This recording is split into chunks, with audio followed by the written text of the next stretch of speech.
JDU के दो बड़े नेताओं की लड़ाई खुलकर सामने आ गई है। यूपी विधानसभा चुनाव में बीजेपी के साथ गठबंधन नहीं होने से पार्टी के अंदरूनी कलह सामने आई।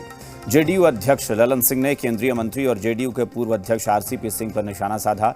आरोप यहां तक लगाया कि आरसीपी सिंह ने पार्टी को अंधेरे में रखा। पार्टी अध्यक्ष के इस आरोप पर जेडीयू के अंदर खाने की लड़ाई अब जगजाहिर हो गई है। आपको बता दें कि जेडीयू का कहना था कि यूपी में गठबंधन के लिए आरसीपी सिंह बीजेपी से बात कर रहे हैं, लेकिन बात बनी नहीं और नतीजा ये हुआ कि जेडीयू अपनी बदौलत यूपी के दंगल में उतरने जा रही है।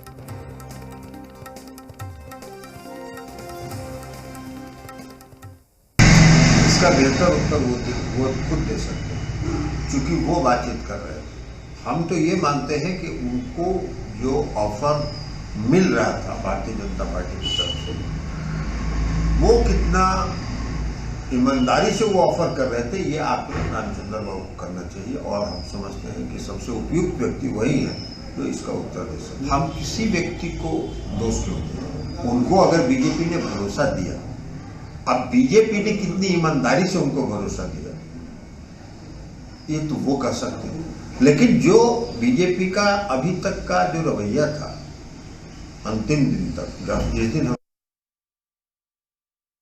जदयू में अब एक राय नहीं रही, जदयू में अब दो राय हो गई है। और जाहिर सी बात है कि दो बड़े नेता आमने सामने हैं। पार्टी के राष्ट्रीय अध्यक्ष ललन सिंह ने जिस तरह से मोर्चा खोला है, हालांकि अभी इसका उत्तर आना बाकी है।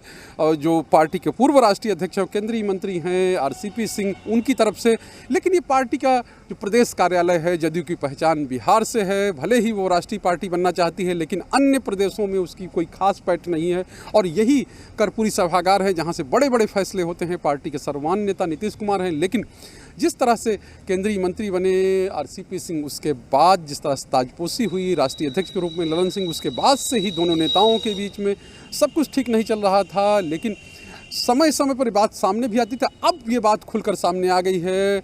उत्तर प्रदेश चुनाव इसका बहाना बना है और उत्तर प्रदेश चुनाव में जिस तरह से भाजपा के साथ गठबंधन नहीं हो पाया, उसको लेकर राष्ट्रीय अध्यक्ष हैं ललन सिंह, उन्होंने निशाना साधा है। और जो आरसीपी सिंह हैं उन पर निशाना साधा। उनका कहना है कि आरसीपी सिंह ने हमको यानी जदयू को अंधेरे में रखा और ये कह रहे थे कि समझौता हो जाएगा, लेकिन समझौता नहीं हो पाया। और अब जो है उन्हीं को जवाब देना है। तो जाहिर सी बात है कि पार्टी में जो चल रहा है, पार्टी में जो कहीं की पार्टी के फोरम पे जो बातें होनी चाहिए, अब वो मीडिया के जरिए बातें हो रही हैं। और उनका ये कहना है कि अगर कोई बात रखना चाहते हैं तो आरसीपी सिंह ये बात रख सकते हैं। लेकिन जिस तरह से ललन सिंह ने आरसीपी सिंह पर निशाना साधा है, वो पार्टी के पूर्व संगठनकर्ता हैं, पूर्व संगठन के प्रभारी रहे हैं और कहा जाता है कि उनके द्वारा ही जो अब तक पार्टी रही उसको खड़ा किया गया है। लेकिन अब जो नेतृत्व है पार्टी के यानी राष्ट्रीय अध्यक्ष हैं, उनकी ओर से पार्टी में तमाम तरह के बदलाव किए जा रहे हैं। अभी ताज़ा बदलाव ये है कि जो पार्टी का युवा विंग है उसके सभी प्रकोष्ठों को भंग कर दिया गया है। तो जाहिर सी बात है पहले से जो गठित प्रकोष्ठ थे सब भंग किए गए हैं। तो इसको भी एक इसी आईने से देखा जा रहा है। और कई जब से ललन सिंह राष्ट्रीय अध्यक्ष बने, कई लोगों का इस्तीफा भी हुआ है। ये और उन लोगों का इस्तीफा हुआ जिनको आरसीपी सिंह का करीबी माना जाता था। और अब जो है साफ तौर पे है यूपी चुनाव इसका बहाना बने हैं। लेकिन अब दोनों नेता आमने सामने हैं और इसमें विशेष बात है ये देखना ये होगा कि आखिर आरसीपी सिंह की ओर से क्या कहा जाता है। कैमरामैन फिरोज के साथ शैलेंद्र, जी मीडिया।